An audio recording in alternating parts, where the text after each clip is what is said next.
हरि ओम जय जगन्नाथ जय माँ कालिका मंगला आज आम फेर माँ को छत्र छाया तले कहीं सबु जिनस सबु कथार गोटे जगह थाए गोटे परिवेश थाए से परिवेश रे से जगार बसले आपन को गोटे कॉन्फिडेंट आ गोटे माने कहिबार गोटे भाव आसे तेणु आज आम जो कथाटा नहीं आसचु आपण मान सेटा हूँ जो नेक्स्ट आमर आसूँ एकादशी उपरे जो 23 तारिख रविवार श्रावण शुक्ल पक्ष एकादशी ता विषय नहीं आसचु आदि आपण मैंने मोर पूर्व वीडियो एकादशी उपरे मु जो बनई जोटा कि केमती करेंगे कौ मैंने करेंगे तार नियम कौन जदि देखी ना ताहले आपण मैंने टिके मो आई बटन में टिके लिंक देदेवी आपण मैंने देखीदेवे आम बर्तमान स्टार्ट करवा आमर आजिकार विषय वस्तु उपरे जय श्री गणेश।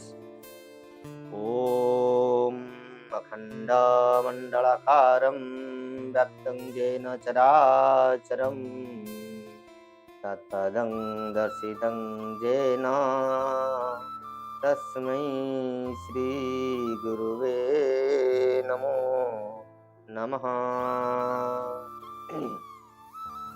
ओम शुक्लांबरधरं विष्णु शशिवर्णं चतुर्भुजं प्रसन्नं वदनं ध्यायेत् सर्वविघ्नोपशान्तये नारायणं नमस्कृत्यं नरं चैव नरोत्तमम् देवी सरस्वती व्यासं ततो जयमुदीरयेत्। हरि ओम नमो भगवते वासुदेवाय नमो नमः। जमिति आपण मान कहली सबु जिनसर गोटे जगह अच्छी गोटे स्थान अच्छी तो मु जो सबू ठाकुर कथा कि जो सबू पौराणिक कथा कि आमर शास्त्र कथा कि आमर बारबतर कथा मुझे कहीं बसी आसी कहे कहीं गोटे पिलाटी जिते ता माँ पाखे बसता कि माँ कोलर थाए तार गोटे आत्मविश्वास गोटे निजर कॉन्फिडेंट बहुत थाए सेमती जगदम्बा जगदेश्वरी माँ कालिका मंगला पाखे मुझे कोलर ये बसला भाया मत लगे कहीं ना ये सब जो विषय ताकू कहबार क्षमता मो पाखे ना कि मोर से ज्ञान ना मु केवल मो माँ भरोसा मो माँ आशीर्वाद रे किसी कही जाए तेणु मत भारी डर मुझे माँ को आश्रय करी बसी कहे आ देखु भी आजिकार सब विशेष उपहार माँ तरफ आज जिते मुझे भिडियोटी प्रस्तुत करने आगु माँ आलती टे करी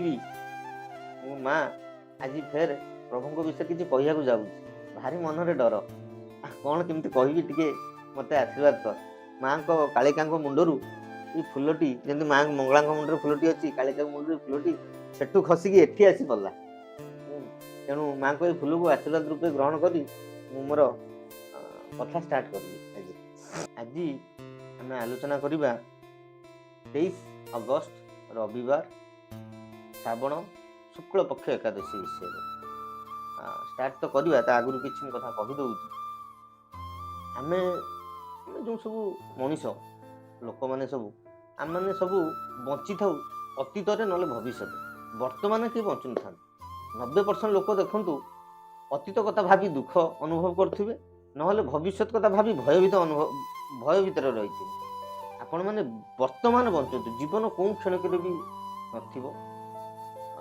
वर्तमान आपण जीले आपण अतीत कथा मन पड़ोनी कि भविष्य कथा चिंता करिया दरकार सब प्रभु पाद तले अर्पण करी आपण मैंने आज बंचिया चिंता करूँ आज आपंकर जदि वर्तमान आपण ठीक करेंगे आपण अतीत भविष्य सब जिन ठीक है आपण आज विहन रही आप भविष्य अमल करेंगे आज आपण आज माने प्रभु नाम धरिया स्टार्ट कले आपंकर अतीत भविष्य सब जिन ठीक हो आमर जानते घर घर मानक माँ मैंने सब पूजा बार व्रत घर सुख मंगल पिला मानकर भल पिला मानकर उज्जवल भविष्य सब बार व्रत ओषा माँ मैंने ही करते किंतु मोर गोटे उपदेश रहिबो जे घरर समस्ते ଏକ ସାଙ୍ଗରେ ଆସି 12 ବର୍ଷ ବ୍ରତ ମାନେ ଯେଉଁ ଆମର ସବୁ ପୂଜା ପର୍ବାଣୀ ଅଛି ସମସ୍ତେ ଭାବରେ ସମସ୍ତେ ଯୋଡ଼ି ହେଇ ସମସ୍ତେ କରନ୍ତୁ, ବହୁତ ମଙ୍ଗଳ ହେବ ଏହାର। ଆଜି ଯେଉଁ ଆମ ବିଷୟଟି ରହିଲା ଏକାଦଶୀ, ଏ ଏକାଦଶୀଟି ହେଉଛି ପୁତ୍ରଦା ଏକାଦଶୀ, ଶ୍ରାବଣ ଶୁକ୍ଳ ପୁତ୍ରଦା ଏକାଦଶୀ। ଏ ଏକାଦଶୀ କରିବାର ପୁତ୍ରଦା ଏକାଦଶୀର ନାମରୁ ତ କିଛି ଜଣାପଡ଼ୁଛି ବିଶ୍ୱସ୍ତ, ସବୁ ଏକାଦଶୀର କିଛି କିଛି ବିଶ୍ୱସ୍ତ ଥାଏ। ଏ ଏକାଦଶୀର ବିଶ୍ୱସ୍ତ ହେଉଛି ନିଃସନ୍ତାନକୁ ସନ୍ତାନ ପ୍ରାପ୍ତି, ପୁତ୍ର ପ୍ରାପ୍ତି, ଏବଂ ଯଦି କାହାର ପୁତ୍ର ଥାଏ କି ସନ୍ତାନ ଥାଏ ସନ୍ତାନଙ୍କର ଉଜ୍ଜ୍ୱଳ ଭବିଷ୍ୟତ ପାଇଁ, ନହେଲେ ଆପଣ ଶ୍ରୀକୃଷ୍ଣ ପ୍ରେମ ଭକ୍ତି, ନିଷ୍କାମ ପ୍ରେମ ଭକ୍ତିରେ ପ୍ରଭୁଙ୍କ ପ୍ରେମ ଭକ୍ତି ପାଇଁ ଆପଣ ଏଇ ଜିନିଷଟି କରିପାରିବେ। ଏ କଥାଟି ଯେଉଁ ଆମର ଏକାଦଶୀ ଯୁଧିଷ୍ଠିର ଦ୍ୱାପର ଯୁଗରେ ଯୁଧିଷ୍ଠିର ଆସି ପଚାରୁଛନ୍ତି ଶ୍ରୀକୃଷ୍ଣଙ୍କୁ, ପ୍ରଭୁ ଆପଣ ତ ଆମର ମାର୍ଗଦର୍ଶିକା, ସବୁ ଜିନିଷରେ ମାର୍ଗଦର୍ଶନ କରନ୍ତି, ଆପଣ ତ ଶ୍ରାବଣ କୃଷ୍ଣ ପକ୍ଷ କାମିକା ଏକାଦଶୀ ବିଷୟରେ କହିଲେ, ତ ଆଗକୁ ଯେଉଁ ଆସୁଛି ଶ୍ରାବଣ ଶୁକ୍ଳ ପକ୍ଷ ଏକାଦଶୀ, ୟାର ନାମ କ'ଣ, ଏଥିରେ ଆମେ କାହାକୁ ଧ୍ୟାନ କରିବୁ, ୟାର ପୂଜା କ'ଣ, ଏଥିରେ ମାନେ କ'ଣ ମିଳେ, ସବୁ ଜିନିଷ ଆସି ଆମକୁ ଟିକେ ବୁଝାନ୍ତୁ ନା, ଆପଣ ହିଁ ସର୍ବେ ସର୍ବା, ଆପଣ ଯେଉଁ ଭଳିଆ ଆମକୁ ମାର୍ଗଦର୍ଶନ କରିବେ ଆମେ ଆପଣଙ୍କ ପାଖରେ ସମର୍ପଣ କରିବୁ। କୃଷ୍ଣ କହିଲେ ଯେ ଇଏ ଯେଉଁ ଶ୍ରାବଣ ଶୁକ୍ଳ ଏକାଦଶୀଟି ଆସୁଛି ଇଏ ହେଉଛି ପୁତ୍ରଦା ଏକାଦଶୀ। ଆକୁ କରିବା ଦ୍ୱାରା ଆମ ପିତୃପୁରୁଷ ବି ମୋକ୍ଷ ପାଆନ୍ତି। କେମିତି ପାଆନ୍ତି ନା, ଘରେ ପୁତ୍ରଟି ରହିଲେ, ସନ୍ତାନଟି ରହିଲେ ସିନା ପାଣିଟି ଦେଲେ ପୂର୍ବପୁରୁଷ ଆମର ପିତୃପୁରୁଷ ଆମର ପାଣିଟିଏ ପାଇବେ, ଆଉ ଯଦି କେହି ନ ରହିବେ ତାହେଲେ କେମିତି ପିତୃପୁରୁଷ ପାଣି ପାଇବେ କି ଉଦ୍ଧାର ପାଇବେ? ତେଣୁ ତ ସବୁ ପିତୃପୁରୁଷ ଅନେଇ ବସିଥାନ୍ତି, କାଳେ ପ୍ରଭୁ ଆମ ବଂଶରେ ଆମ କୌଣସି କୂଳରେ ଭକ୍ତଟିଏ ଜନ୍ମ ହଉ। ଯଦି ଜଣେ ଭକ୍ତଟି ଜନ୍ମ ହୁଏ ତାହେଲେ 21 ପିଢ଼ି, ଜଣେ ସନ୍ନ୍ୟାସୀ ହେଇଯାଏ କିମ୍ବା ଗୋଟେ ଭକ୍ତଟି ହେଇଯାଏ, 21 ପିଢ଼ି ଯାଇ ସବୁ ତରିଯିବେ, ଆଗ ପଛ ହେଇ ସବୁ ତରିଯିବେ। ତେଣୁ ସେମାନେ ସବୁବେଳେ ଚାହାନ୍ତି ସେୟା, କିନ୍ତୁ ଆମେ ତ ମାୟାରେ ବଶବର୍ତ୍ତୀ ହୋଇ, ଲୋଭ କାମନା ସବୁ ଜିନିଷରେ ବଶବର୍ତ୍ତୀ ହେଇ ଆମେ ଆମ କାର୍ଯ୍ୟ କରୁ, ତେଣୁ ତା ବିଷୟରେ କିଛି ଆଲୋଚନା କରିବା ନାହିଁ। ତ ଏଇ ଯେଉଁ ଜିନିଷଟା ଶ୍ରୀକୃଷ୍ଣ କହୁଛନ୍ତି ଯୁଧିଷ୍ଠିରଙ୍କୁ, ଇଏ ଦ୍ୱାପର ଯୁଗର ପ୍ରଥମ ଭାଗର କଥା। ପୁତ୍ରଦା ଏକାଦଶୀ ଦିନ ଆପଣମାନେ ପୂଜା ପାଠ, ଦାନ, କୀର୍ତ୍ତନ, ଜାଗରଣ, ବ୍ରାହ୍ମଣ ଭୋଜନ ଏସବୁ ଇତ୍ୟାଦି କରିସାରିକି ଆପଣ ସବୁବେଳେ ମନେ ରଖିବେ, ଯେକୌଣସି ପୂଜା କଲା ବେଳେ ତାର ଗୋଟେ ମାହାତ୍ମ୍ୟ ଥାଏ, ତା ବିଷୟରେ ଗୋଟେ ମାନେ ଜାଣିବା ମାନେ ଜିନିଷ, ପୌରାଣିକ କଥାଟେ ଥାଏ। ଯଦି ଆପଣ ସେଇ ଜିନିଷଟି ନ ଶୁଣିବେ ତାହେଲେ ସେଇ ଜିନିଷଟି ସମ୍ପୂର୍ଣ୍ଣ ହୋଇନଥାଏ। ତେଣୁ ପୁତ୍ରଦା ଏକାଦଶୀ ଦିନ ଆପଣ ପୂଜା ସାରି, ଦାନ ଧର୍ମ ସାରି, କୀର୍ତ୍ତନ ସାରି, ଆଳତି ସାରି ଆପଣ ପୁତ୍ରଦା ଏକାଦଶୀର କାହାଣୀ ଯେଉଁଟା ଅଛି, ଯେଉଁଟା ପୌରାଣିକ ଆମର ତାର ବିଷୟବସ୍ତୁ ଅଛି, ସେଇ ଜିନିଷକୁ ଆପଣ ଶୁଣିବେ। ଶୁଣିଲା ପରେ ହିଁ ଆପଣଙ୍କର ଏକାଦଶୀଟି ସମ୍ପୂର୍ଣ୍ଣ ଆପଣ ତା ଫଳଟି ପାଇବେ, ନହେଲେ ଆପଣ ସମ୍ପୂର୍ଣ୍ଣ ଫଳ ପାଇବେ ନାହିଁ। କ'ଣ ଇଏ କାହାଣୀଟା କ'ଣ? କାହାଣୀଟା ଏମିତି ଶ୍ରୀକୃଷ୍ଣ କହୁଛନ୍ତି ଯୁଧିଷ୍ଠିରଙ୍କୁ, ଯୁଧିଷ୍ଠିର ଇଏ ହେଉଛି ଦ୍ୱାପର ଯୁଗର ପ୍ରଥମ ଚରଣରେ ସେତେବେଳେ ମହିଷ୍ମତି ବୋଲି ଗୋଟେ ରାଜ୍ୟ ଥାଏ, ପ୍ରାଚୀନ ଯୁଗରେ ଗୋଟେ ରାଜ୍ୟ ଥାଏ ମହିଷ୍ମତି ରାଜ୍ୟ। ତାର ରାଜା ଥାଆନ୍ତି ମହିଜିତ, ବହୁତ ସତ୍ୟନିଷ୍ଠ, ଧାର୍ମିକ ପ୍ରୟାଣ, ବହୁତ ଦାନ ଧର୍ମ, ଯଜ୍ଞ, ଜପ ସବୁ କରୁଥାନ୍ତି, ନିଜ ପ୍ରଜାଙ୍କୁ ନିଜ ପୁତ୍ରଠୁ ବଳି ଅଧିକ ଧନଧାନ୍ୟ ସୁଖ ସ୍ୱାଚ୍ଛନ୍ଦ୍ୟରେ ରଖିଥାନ୍ତି। କିନ୍ତୁ ତାଙ୍କର ଗୋଟେ ଅସୁବିଧା ଥାଏ, କ'ଣ? ତାଙ୍କର କୌଣସି ସନ୍ତାନ ନଥାଏ। ବିବାହର ବହୁତ ବର୍ଷ ବିତିଯିବା ପରେ ବି ତାଙ୍କର ବାର୍ଦ୍ଧକ୍ୟ ଆସିବା ପରିସ୍ଥିତି ହେଇଗଲାଣି, ତଥାପି ତାଙ୍କର ସନ୍ତାନଟି ନଥାଏ। ତେଣୁ ସେ ବହୁତ ସନ୍ତାପରେ ଥାଆନ୍ତି, ବହୁତ ଦୁଃଖରେ ଥାଆନ୍ତି, ବହୁତ ଭାଙ୍ଗି ପଡ଼ିଥାନ୍ତି। ଗୋଟେ ଦିନ ସେ ତାଙ୍କର ରାଜସଭା ଡାକିଲେ, ସବୁ ବିଦ୍ୱାନ, ଗୁଣୀ, ରାଜଗୁରୁ, ସମସ୍ତ ମନ୍ତ୍ରିମଣ୍ଡଳ ସମସ୍ତଙ୍କୁ ଡାକିଲେ। କହିଲେ, ମୁଁ ତ ଜୀବନରେ କୌଣସି ଖରାପ କାମ କରିନାହିଁ, ମୁଁ ଏତେ ଧର୍ମନିଷ୍ଠରେ ରହୁଛି, ମୁଁ ତ ମୋ ପ୍ରଜାମାନଙ୍କୁ ପୁତ୍ରଠୁ ବଳି କରି ମୁଁ ସେମାନଙ୍କ ଲାଳନ ପାଳନ କରୁଛି, ଏତେ ଦାନ ଧର୍ମ ଯଜ୍ଞ ସବୁ ଜିନିଷ କଲା ପରେ ବି ମୋର ସନ୍ତାନଟି କାହିଁକି ନାହିଁ, ତା ପାଇଁ ମୁଁ ଭାରି ଦୁଃଖୀ। ତ ସମସ୍ତେ ବି କହିଲେ ଯେ ହଁ ରାଜନ, ଆମେ ବି ଆପଣଙ୍କ କଥାରେ ମର୍ମାହତ, ଆମେ ବି ବହୁତ ଦୁଃଖୀ ଯେ ଆପଣଙ୍କ ଭଳି ସତ୍ୟନିଷ୍ଠ ଧାର୍ମିକ ରାଜାଙ୍କର କାହିଁକି ଏମିତି ଉତ୍ତରାଧିକାରୀଟି ନାହିଁ? ତ ସମସ୍ତେ ବିଚାର କଲେ ଯେଉଁ ରାଜନ ଆମେ ଆପଣଙ୍କ ପାଇଁ ଦୁଃଖୀ ଏବଂ ୟାର କେମିତି ସମାଧାନ ହେଇପାରିବ ତା ବାଟ ପାଇଁ ଆମେ ନିଶ୍ଚିତ ଚେଷ୍ଟା କରିବୁ। ତେଣୁ ସମସ୍ତେ ବିଚାର କଲେ ଯେଉଁ ଆମକୁ ବନକୁ ଯିବା ପାଇଁ ଅନୁମତି ଦିଆଯାଉ। କାହିଁକି ନା ଆଗରୁ ଜାଣିଥିବେ ଆମ ଭାରତ ଋଷିମୁନି ର ଦେଶ, ବହୁତ ବିଦ୍ୱାନ, ବହୁତ ଗୁଣୀ, ବହୁତ ଚମତ୍କାରୀ ଋଷିମୁନି ମାନେ ଏଠି ଆମର ଜନ୍ମ ହୋଇଛନ୍ତି, ସ୍ୱୟଂ ଭଗବାନ ବି ଜନ୍ମ ହୋଇଛନ୍ତି। ତ ସେମାନେ ଚିନ୍ତା କଲେ କିଛି ବଣ ଜଙ୍ଗଲରେ କୌଣସି ଋଷି ତପସ୍ୟା ଭଲ ମନ୍ଦ ସେଇଭଳିଆ କିଛି ଜ୍ଞାନୀ ଗୁଣୀ ଯଦି ମିଳିଗଲେ, ସେ ଧର୍ମନିଷ୍ଠ ମିଳିଗଲେ, ତାହେଲେ ଆମେ ୟାର ସମାଧାନ କିଛି ପାଇପାରିବା। ରାଜା ବି ଆଜ୍ଞା ଦେଲେ, ସମସ୍ତେ ଗଲେ। ବୁଲି ବୁଲି ବୁଲି ବୁଲି ବୁଲି ବୁଲି ସମସ୍ତେ ପହଞ୍ଚିଲେ ଜଣେ ଋଷିଙ୍କ କୁଟିଆରେ। ସେ ହେଉଛନ୍ତି ଲୋମସ ଋଷି। ସେ ଧ୍ୟାନରେ ଥାଆନ୍ତି। ସମସ୍ତେ ଯାଇ ତାଙ୍କ ପାଖରେ ବସିଲେ। ତାଙ୍କୁ ଦେଖିବାରୁ ସେମାନେ ମାନେ ଅନୁଭୂତ କରିପାରିଲେ ଏତେ ତେଜିଆନ, ଏତେ ତାଙ୍କ ଦେହରେ ଏତେ ଉଜ୍ଜଳମୟ ଥିଲା। ଆଉ ସେ ଏତେ ମାନେ ଥାଏ ନା ଗୋଟେ ଲୋକ ଦେଖିଲେ ଜାଣି ହେବ ଯେ ଆଙ୍କର କେତେ ପାୱାର। ତ ସେ ଧ୍ୟାନରେ ଥାଆନ୍ତି। ଆମେ ତାଙ୍କ ପାଖରେ ବସିଲେ। ବସିବାରୁ କିଛି ସମୟ ପରେ ଋଷି ଧ୍ୟାନରେ ଜାଣିପାରି ଆଖି ଖୋଲିବାରୁ ସମସ୍ତେ ପ୍ରଣାମ କରି ଜଣାଇଲେ। ଆଉ ଋଷି ପଚାରିଲେ ଯେଉଁ ତାହେଲେ ଆପଣମାନେ କାହିଁକି ଆସିଛନ୍ତି, ଆସିବାର ଅଭିପ୍ରାୟ କ'ଣ? ନା ଆମେ, ଆପଣ ତ ସର୍ବଜ୍ଞାନୀ, ଆପଣ ତ ସବୁ ଜାଣିପାରନ୍ତି, ଆପଣ ଧ୍ୟାନ ମାଧ୍ୟମରେ ସବୁ କିଛି ଜାଣନ୍ତି, ତଥାପି ଆପଣ ଯଦି ପଚାରୁଛନ୍ତି, ଆମେ ଆମ ରାଜାଙ୍କ ପାଇଁ ଆସିଛୁ ଏବଂ ଆମେ ଏହାର କିଛି ସବୁ ବୃତ୍ତାନ୍ତ ଜଣାଇଲା ପରେ ଆମେ ଏହାର ସମାଧାନ କରିବା ପାଇଁ ଚାହୁଁଛୁ। ଆପଣଙ୍କର ଯଦି ଦୟା ହୁଏ, କରୁଣା ହୁଏ ଟିକେ, ତାହେଲେ ଆପଣ ତ ବହୁତ ଋଷି ତ ବହୁତ ଦୟାବାନ ଆଉ ବହୁତ ପରୋପକାରୀ ଥାଆନ୍ତି, ତ ଆପଣ ଟିକେ ଆମ ଉପରେ ଦୟାନିଷ୍ଠ ହୁଅନ୍ତୁ। ତ ଋଷି କ'ଣ କଲେ, ଧ୍ୟାନରେ ଗଲେ। ଆଖି ଟିକେ ବନ୍ଦ କରି ଧ୍ୟାନକୁ ଗଲେ। ଧ୍ୟାନରୁ ସେ ଜାଣିପାରିଲେ, ଆଉ ଲୋମସ ଋଷି ଯିଏ ହେଉଛନ୍ତି, ସେ ହେଉଛନ୍ତି ତାଙ୍କର ଗୋଟେ ଗୋଟେ ଲୋମ ଗଳିବ ମାନେ ଗୋଟେ ଗୋଟେ କଳ୍ପ ସମାପ୍ତ ହେବ। ମାନେ ସେ ଏତେ ତେଜିଆନ, ଏତେ ଧାର୍ମିକ ଆଉ ଏତେ ତପସ୍ୱୀ, ମାନେ ବହୁତ ମାନେ ବ୍ରହ୍ମାଙ୍କ ଭଳିଆ ତାଙ୍କର ତେଜ ତାଙ୍କ ଦେହରେ। ଆଉ ସେ ଆଖି ମୁଦ୍ରିତ କରି ଧ୍ୟାନରେ ଜାଣିପାରିଲେ ଯେ ଯେଉଁ ମହିଜିତ ରାଜାଙ୍କର ଅସୁବିଧାର କାରଣ କ'ଣ। ତାଙ୍କର ଯେଉଁ ଆସିଥିଲେ ଯେଉଁମାନେ ପରିବ୍ରାଜକ ମାନେ ତାଙ୍କୁ କହିଲେ ଯେ ଏଇସବୁର କାରଣ ହେଉଛି ମହିଜିତ ରାଜା ଯେ ସେ ପୂର୍ବ ଜନ୍ମରେ ଜଣେ ନିର୍ଦ୍ଧନ ବୈଶ୍ୟ ଥିଲେ। ନିର୍ଦ୍ଧନ କାରଣରୁ କିଛି କୁକର୍ମରେ ସେ ପଡ଼ିଥିଲେ। ଏ ଗାଁରୁ ସେ ଗାଁ ସେ ବେପାର ବାଣିଜ୍ୟ କରୁଥାନ୍ତି, ଯାହାଫଳରେ ତାଙ୍କୁ ମାନେ ଯିବା ଆସିବାକୁ ପଡ଼ୁଥାଏ। ଜ୍ୟେଷ୍ଠ ଶୁକ୍ଳ ଦ୍ୱାଦଶୀ ତିଥିରେ ସେ ସେତେବେଳକୁ 2-3 ଦିନ ହେବ ଉପବାସରେ ଥିଲେ, ମାନେ ଖାଇନଥାନ୍ତି, କିଛି ଖାଇବାକୁ ମିଳିନଥାଏ, ନିର୍ଦ୍ଧନ, ତେଣୁ ଖାଇବାକୁ କିଛି ମିଳିନଥାଏ, କିଛି ସୁବିଧା ଅସୁବିଧା ହେଇଛି, ମାନେ ଉପାସରେ ଥିଲେ, ଖାଇବାକୁ ପାଇନଥିଲେ। ତ ଜ୍ୟେଷ୍ଠ ଶୁକ୍ଳ ଦ୍ୱାଦଶୀ ତିଥିରେ ସେ ତୁଠକୁ ଯାଇଥିଲେ ପାଣି ପିଇବା ପାଇଁ। ସେ ପାଣି ପିଇବାକୁ ଯେଉଁ ଯାଇଛନ୍ତି ସେଇ ସମୟରେ ବି ଗୋଟେ ଗାଈ ଆଉ ତା ବାଛୁରୀଟି ଆସିଛନ୍ତି ପାଣି ପିଇବା ପାଇଁ। ଇଏ କ'ଣ କଲେ ନା ତାଙ୍କୁ ହେସ୍ ହେସ୍ କରି ଘୋଡ଼େଇ ଦେଲେ। ଘୋଡ଼େଇ ଦେବା ଫଳରେ ଇଏ ସେଇଠି ପାଣି ପିଇଲେ। ତ ସେଇଠି ତାଙ୍କର ପାପଟି ବନିଗଲା।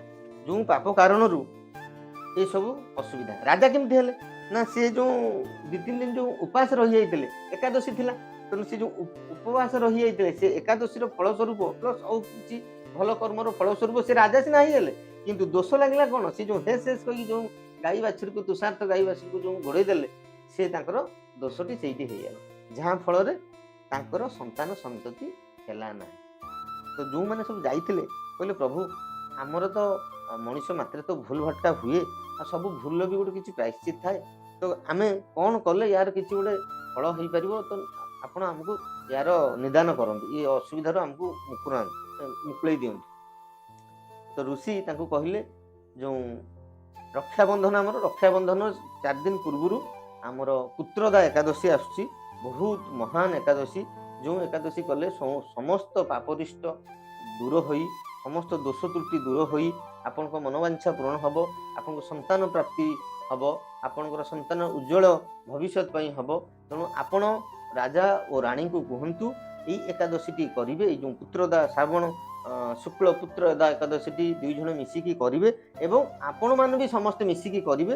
ଆଉ ଏହାର ଫଳ, ଯେଉଁ ଏକାଦଶୀର ଫଳ ଆପଣମାନେ କରିବେ, ସେ ଫଳଟି ରାଜା ରାଣୀଙ୍କୁ ଆପଣ ଦାନ କରିଦେବେ, ଯାହାଫଳରେ କି ତାଙ୍କ ଘରେ ନିଶ୍ଚିତ ସନ୍ତାନଟି ଜନ୍ମ ହେବ। ଆଉ ସମସ୍ତେ ଶୁଣି ଏଇସବୁ ବୃତ୍ତାନ୍ତ ରାଜାଙ୍କୁ ଯାଇ କହିଲେ।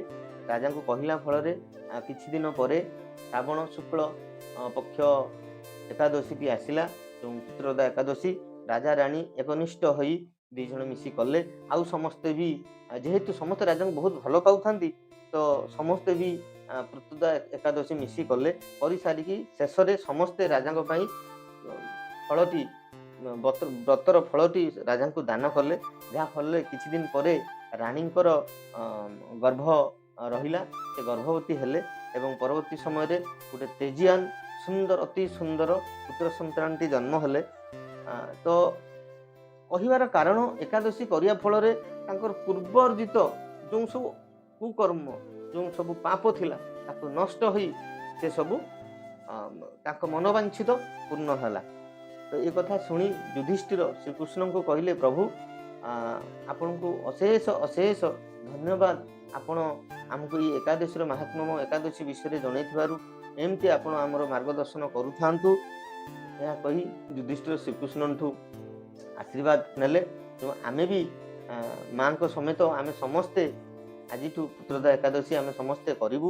ଏଇ ଯେଉଁ 23 ତାରିଖ 23 ଅଗଷ୍ଟ ରବିବାର ଯେଉଁ ଶ୍ରାବଣ ଶୁକ୍ଳ ପକ୍ଷ ଏକାଦଶୀଟି ପଡ଼ୁଛି, ତା ସହିତ ଆଉ ଗୋଟେ ବିଶେଷତ୍ୱ ବି ହେଉଛି କ'ଣ, ଏଇଟା ରବିବାର ପଡ଼ୁଛି, ନାରାୟଣ ବ୍ରତ ବି ଏଥିରେ ମିଶିକି ଅଛି। ତେଣୁ ୟାର ଫଳ ବି ଆପଣଙ୍କୁ ବହୁତ ଦ୍ୱିଗୁଣିତ କରିବ। ଆପଣମାନେ ସୂର୍ଯ୍ୟଙ୍କୁ ଅର୍ଘ୍ୟ ଦିଅନ୍ତୁ, ସୂର୍ଯ୍ୟଙ୍କୁ ପୂଜା କରିକି ପ୍ରଭୁଙ୍କ ପାଖରେ ଆସି ପୂଜା କରନ୍ତୁ।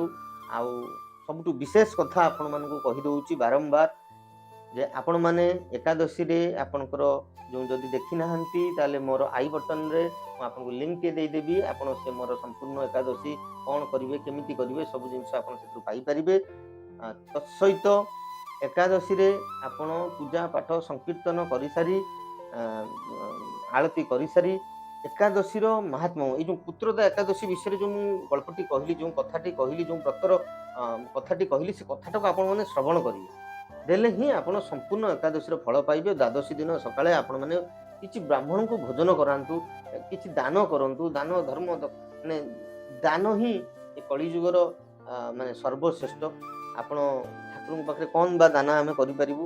ଆପଣଙ୍କ ନିଶ୍ୱାସଟି ଦାନ କରନ୍ତୁ, ଆପଣଙ୍କର ମନଟି ଆପଣ ଦାନ କରନ୍ତୁ, ଆପଣଙ୍କ ଭାବଟି ଆପଣ ଦାନ କରନ୍ତୁ। ଆଉ ଏଇ ଯେଉଁ ପାର୍ଥିବ ବସ୍ତୁ ଦାନ କରିବାର କିଛି ଫଳ ନାହିଁ, ଦେଖା ଶିଖା ଭଲ ମନ୍ଦର କିଛି ଫଳ ନାହିଁ। ମୁଁ କେମିତି ଧୋତି ପିନ୍ଧିଲି, ମୁଁ କେମିତି ଚିତା କୈଚନ କାଟିଲି, ସେଥିରୁ କିଛି ନାହିଁ। ଆପଣ ଏଇ ହୃଦୟରୁ ଠାକୁରଙ୍କୁ ଆପଣଙ୍କର ଭକ୍ତି ଜଣାନ୍ତୁ, ନିଷ୍କାମ ଭକ୍ତି ଆପଣ ସବୁବେଳେ ପ୍ରାର୍ଥନା କରନ୍ତୁ। କାହିଁକିନା ଏ ପୃଥିବୀରେ ଯାହା ବି କିଛି ଦେଖୁଛନ୍ତି, ଏ କିଛିର ବାସ୍ତବତା ନାହିଁ। କେହି ଜିନିଷ କୌଣସି ଜିନିଷର ଏଠି ବାସ୍ତବତା ନାହିଁ। କିଛି ନା କିଛି କାରଣରୁ ସମସ୍ତେ ସମସ୍ତଙ୍କ ସହିତ ଯୋଡ଼ି ହେଇଛୁ, କିଛି ନା କିଛି ପାପରୁ ଆମେ ଏଠି ଭୋଗୁଛୁ। ଦେଖିଲେ ତ ଯେଉଁ କାହାଣୀଟି କହିଲି, ସେଇ ଅନୁସାରେ ସେ କେବଳ ଟିକେ ଘୋଡ଼େଇ ଦେଇଥିଲେ, ସେଇଥିରେ ସେ ତାଙ୍କର କେଉଁ ଭଳିଆ ମାନେ ଅବସ୍ଥାରେ ସେ କେଉଁ ଜନ୍ମରେ କରିଥିଲା ଆଉ କେଉଁ ଜନ୍ମରେ ଆସିକି ଭୋଗୁଛନ୍ତି। ତ ଆମେ ଯାହା ବି ପାଉଛୁ ସବୁ ଜିନିଷ ଆମ କର୍ମର ଫଳ। ଏଥିରେ ଆପଣ କାହାକୁ ଦୋଷ ଦେବାର ନାହିଁ କି ଆପଣ ମନ ଦୁଃଖ କରିବାର ନାହିଁ। ଆପଣ ସତ୍କର୍ମ କରନ୍ତୁ, ପ୍ରଭୁଙ୍କ ପାଖରେ ସମର୍ପଣ ହୁଅନ୍ତୁ, ସବୁବେଳେ ସତ୍ସଙ୍ଗ କରନ୍ତୁ। ଯେମିତି ସଙ୍ଗତ କରିବେ ଆପଣମାନଙ୍କୁ ସେମିତି ହିଁ ରାସ୍ତା ଦେଖାଯିବ, ସେମିତି ହିଁ ଆପଣଙ୍କୁ ଆପଣଙ୍କର ମସ୍ତିଷ୍କରେ ସେଇଭଳିଆ ଚିନ୍ତା ଆସିବ। ଚେଷ୍ଟା ତ ଗୋଟେ ଯେ ମୋ ବାଣୀରୁ ମୁଁ ତ ବାଣୀ କରୁଛି, ସତ୍ସଙ୍ଗ କରୁଛି ନିଜର ଉନ୍ନତି ପାଇଁ, ପ୍ରଭୁଙ୍କର କଥାକୁ ବିସ୍ତାର କରିବା ପାଇଁ, ପ୍ରଭୁଙ୍କ କଥାକୁ ପ୍ରଚାର କରିବା ପାଇଁ। ଯଦି ଏସବୁ ଜିନିଷରୁ ଜଣେ କେହି ବି କିଛି ବି ତାର ପରିବର୍ତ୍ତନ ଆସେ, ପ୍ରଭୁଙ୍କ ପାଖରେ ସେଇଟା ହିଁ ମୋର ମାନେ ସବୁଠୁ ମାନେ ମୋର ଫଳ ହେଉଛି ସେଇଟା। ମୁଁ ବି ଦିନେ ଏଇଭଳିଆ ଥିଲି, ଆଉ ଏଇଭଳିଆ ସତ୍ସଙ୍ଗ ଶୁଣି ଶୁଣି ଏଇଭଳିଆ ପ୍ରଭୁଙ୍କ କୃପାରୁ ଯାହା ହଉ ପ୍ରଭୁ କେତେବେଳେ ଗୋଟେ କ'ଣ ଟିକେ ଆଡ଼େ ଆଖିରେ ଅନେଇ ଦେଇଛନ୍ତି, ଯାହା ଫଳରେ କି ମୋର ଆଜି ଏଇ ଅବସ୍ଥାରେ ମୁଁ ଟିକେ ଟିକେ କିଛି ପ୍ରଭୁଙ୍କ କରୁଣା ପାଇପାରିଛି। ତେଣୁ ଆପଣମାନଙ୍କୁ ବି ଅନୁରୋଧ, ଆପଣମାନେ ବି ଚେଷ୍ଟା କରନ୍ତୁ ଥରେ ଶୁଣିବା ପାଇଁ, ଶୁଣିଲେ ହିଁ ଆପଣଙ୍କର ଉନ୍ନତି ହେବ। ପୁତ୍ରଦା ଏକାଦଶୀ ପାଇଁ ଆପଣମାନଙ୍କୁ ସମସ୍ତଙ୍କୁ ହାର୍ଦ୍ଦିକ ଶୁଭକାମନା ଓ ଶୁଭେଚ୍ଛା। ଆଜିକାର ଏଇ ଭିଡ଼ିଓକୁ ଆମେ ଏଇଠି ସମାପ୍ତି କରିବା। ଜୟ ଜଗନ୍ନାଥ, ଜୟ ମା କାଳିକା ମଙ୍ଗଳା, ହରି ବୋଲ, ହରି ବୋଲ, ହରି ହରି ବୋଲ। ଜୟ ଜୟ ଜଗନ୍ନାଥ ସ୍ୱାମୀ ନୟନ ପଥଗାମୀ ଭବ।